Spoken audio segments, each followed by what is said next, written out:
মত রয়েছে সবে কদর, কদরকে ধরবার জন্য ইতিকাফ চলছে এবং এই সব কিছু নিয়ে আমরা ইনশাআল্লাহ আলোচনা করব। আপনাদের ফোনটাও ঠিক এই রমজানকে কেন্দ্র করে আমরা কামনা করব।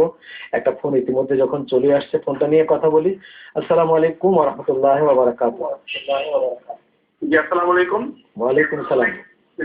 আমার প্রশ্ন হচ্ছে যে এশার নামাজ এবং ফজরের নামাজ যদি জামাতে পড়া হয়, তাহলে আমি তার হাদিস শুনছি যে সারা রাত্র বিশ্বস্ত হয়, সেটা নাকি আমার আমল নামায় আসবে। এটা কি কতটুকু সত্য? জি, আল্লাহ মাফ করুন। প্রথম প্রশ্ন দিয়ে আমরা শুরু করি। জি, ফজরের নামাজ এবং এশার নামাজ যদি জামাতের সাথে আদায় করা যায় তাহলে সারা রাত্রির ইবাদতের সওয়াব হবে, সে কথাটি আছে। দুটি ব্যাপার আছে এর মধ্যে। একটি, আল্লাহ তাআলা হুকমান সওয়াব দিয়ে দিবেন, আর এর মাঝখানে যদি আমি আরো নফল ইবাদত করি, আরো সময়টা কাজে লাগাই, তাহলে সেটি আমার জন্য আমল নামায় আরো বেশি নেকি এবং সওয়াবের জন্য কারণ হবে, এবং উচিত হবে সেটাই করা। ওটা হলো যে আমি পারছি না, আমার নিয়ত আছে, মন মানসিকতা আছে, আল্লাহ তাআলা তখন সে সওয়াব দিবেন। কথা বলি। আসসালামু আলাইকুম ওয়া রাহমাতুল্লাহি ওয়া বারাকাতুহু। ওয়ালাইকুম আসসালাম। আমি দুবাই থেকে বলছিলাম হুজুর। হ্যাঁ বলুন। আমি আমার অ্যাকাউন্টে 5 লক্ষ টাকা আছে। টাকাটা জাকাতে কিরকম লাগছে, কত কিছু আমাদের? তোমার অ্যাকাউন্টে 5 লক্ষ টাকা আছে, কিভাবে যাকাত দেবেন? যে 5 লক্ষ টাকা যদি 1 বছর অতিক্রম করে থাকে তাহলে প্রতি 1 লক্ষে আপনি 2,500 টাকা যাকাত দিবেন, অর্থাৎ শতকরা 2.5%। জি, এই যাকাতের ব্যাপারে আমরা অনেক প্রশ্ন পেয়ে থাকি। বিষয়টি আমাদের মাথায় প্রথম মৌলিক বিষয়টা ঢোকাতে হবে, তারপরে আমাদের মাসলা বাকিগুলো সহজ হয়ে যাবে। মৌলিক বিষয়টা আমরা মাথায় ঢুকাই না বিধায় কিন্তু মাসলা কঠিন লাগে। মৌলিক বিষয় আপনাকে আগে বুঝতে হবে যে যাকাতের মেকদার, মাপকাঠি, স্ট্যান্ডার্ড কি। স্ট্যান্ডার্ড 7.5 ভরি স্বর্ণ।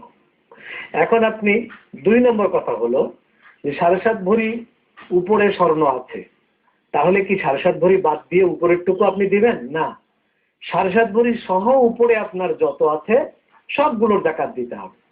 এবার 3 নম্বর কথায় আসেন যে স্বর্ণ আপনার কম আছে 5 ভরি, যাকাত হলো না, বাট ব্যাংকে রয়েছে আপনার 10 লাখ জমা, 1 বছর হয়ে গেছে, তাহলে কি হবে? এখন এই 5 ভরির বাজার মূল্য এবং ব্যাংকের 10 লাখ দুটো টাকা যোগ করে যাওয়া হয়, তার 2.5% বের করে দিবেন। ঠিক এভাবেই যাকাত দিতে হয়।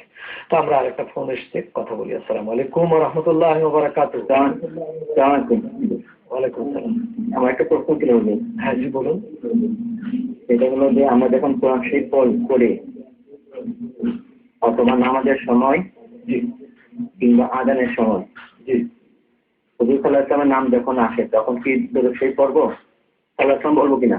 নামাজের সময় এবং কোরআন তেলাওয়াতের সময় এবং আযানের সময়? এবং আযানের সময়। জি, আযানের, ধন্যবাদ। আযানের সময় তো আপনাকে হুজুর সাল্লাল্লাহু আলাইহি ওয়াসাল্লামের নাম শোনার সাথে সাথে সাল্লাল্লাহু তাআলা আলাইহি ওয়া আলা আলিহি ওয়া সাহবিহি আজমাইন তো পড়বেনই, পাশাপাশি যে তুকবিলুল ইবহামাইন অর্থাৎ আঙ্গুলে চুমু দিয়ে 2 চোখে লাগিয়ে দিবেন, ভাববেন যে দয়াল নবীর কদমের তলা 2টা আমার চোখের উপরে রাখলাম। এই নিয়ত করে আপনি যে চুমু দিলে এটাও অনেক সওয়াব আছে। এটাকে অবশ্যই যারা রাসূল পাক সাল্লাল্লাহু আলাইহি ওয়াসাল্লামের আজমত ইজ্জত সহ্য হয় না যাদের, আমরা ওয়াহাবি বলি, ওরা এটাকে ব্যঙ্গ করে, চুচু করে, কেন ব্যঙ্গ করে? ওরা করুক, ওরা যত ব্যঙ্গ করবে ততই আল্লাহ রাসূল আপনাদেরকে ভালোবাসবেন। ওদের কাজ ব্যঙ্গ করা করবেই। মিস্টার ইয়াজিদ ব্যঙ্গ করছে, মুনাফিক সর্দার ব্যঙ্গ করছে, ও ব্যঙ্গের জাতি, ওরা ব্যঙ্গ করার গোষ্ঠী, এটা ব্যঙ্গ করার গোষ্ঠী। তো সুতরাং এদের কথা শুনে আমরা আমাদের আমল কেন বন্ধ করব? আমরা কোনটা বেদাত কোনটা শিরক আমরা ভালো করে ওদের থেকে 1000 গুণ বেশি জানি, বেশি চিনি। আমরা আমাদের রসুলকে জানি, চিনি, আমার সন্তানের চেয়ে আমার রসুলকে আমি ভালো করে চিনি। এই লেভেলে আপনাদের ঈমান থাকবে।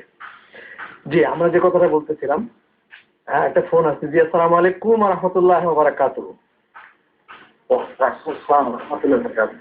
হ্যাঁ জি বলুন।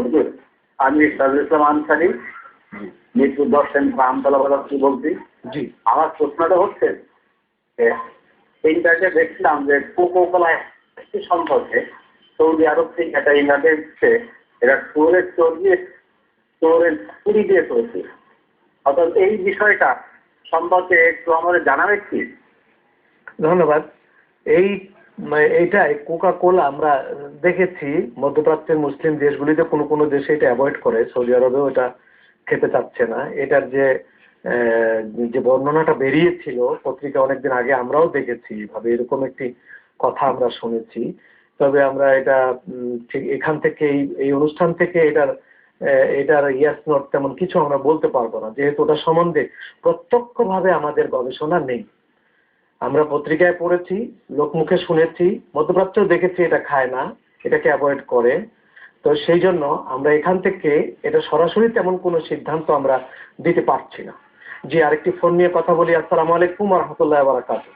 ওয়ালাইকুম আসসালাম ওয়া রাহমাতুল্লাহি ওয়া বারাকাতুহু।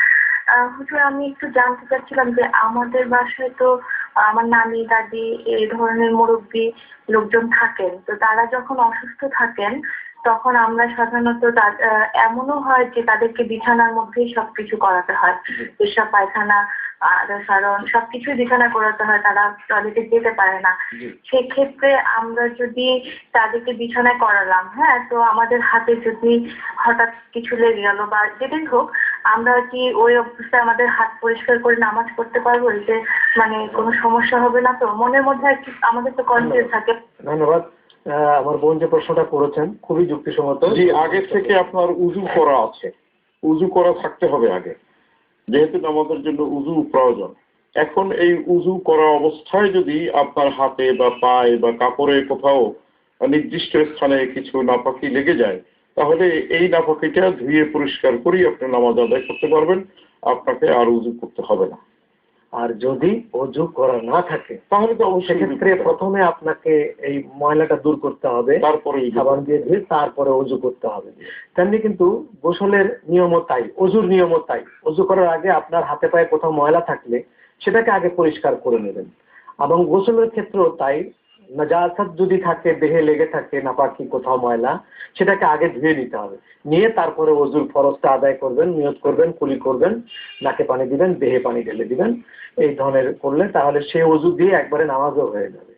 তো মোটামুটি আমরা অনুষ্ঠানের একেবারেই শেষ প্রান্তে চলে আসছি। আজকে আমরা মোটামুটি জানতে পারলাম তো আমাদের সামনে যে কদর রয়েছে, আমরা যেন এই কদরের রাতকে পাওয়ার জন্য আপ্রাণ চেষ্টা করি, এবং এই রমজান যদি আমাদের জীবনের শেষ রমজান হয়ে থাকে তাহলে আল্লাহ যেন আমাদের কবুল করে। আপনাদের প্রিয় অনুষ্ঠান কাফেলা দেখবেন, তার আগে ছোট্ট একটা বিরতি রয়েছে, তারপরে কাফেলা অনুষ্ঠান দেখবেন।